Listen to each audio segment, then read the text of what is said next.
পঞ্চম দিনও ঈদের রেশ কাটেনি নগরবাসীর, তাই দর্শনার্থীদের পদচারণায় মুখর রাজধানীর বিনোদন কেন্দ্রগুলো।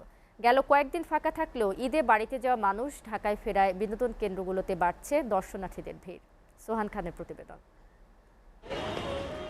ঈদের পঞ্চম দিন শুক্রবার হওয়ায় রাজধানীর পর্যটন কেন্দ্রে বেড়েছে দর্শনার্থীদের উপস্থিতি। তাই রাজধানীর কিছু উন্মুক্ত স্থানে বিনোদন প্রেমীদের এই ভিড়।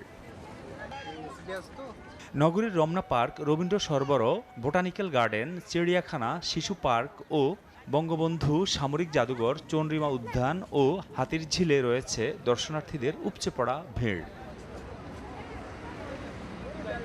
ব্যস্ত নগরবাসী ঈদ উপলক্ষে শেরেবাংলা নগরে চন্দ্রিমা উদ্যানে যাতায়াত করে তৃপ্তির কথা জানালেন বিনোদন প্রেমীরা।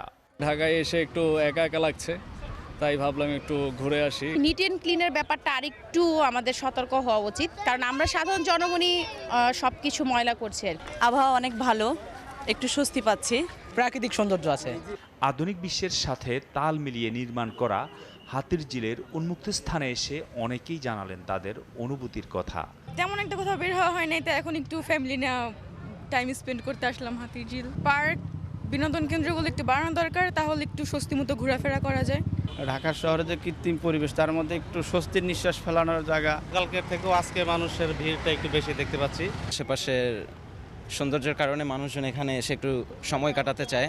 ফ্যামিলি নিয়ে মানুষ এখন আসছে, তাও ভালো লাগতেছে। আলহামদুলিল্লাহ, সব মিলিয়ে মোটামুটি ভালো। রাজধানীতে রয়েছে হাতে গোনা কয়েকটি বিনোদন পার্ক ও উন্মুক্ত স্থান, বিশাল ঢাকাবাসীর বিশ্রাম ও স্বস্তির জন্য যা অপ্রতুল বলে মনে করেন সংশ্লিষ্টরা। ঢাকা শহরে খুব একটা ঘোরার জায়গা নেই। বেবিদের জন্য যেটা মানসিক বিকাশ দরকার। সোহান খান, এসিটিভি, ঢাকা।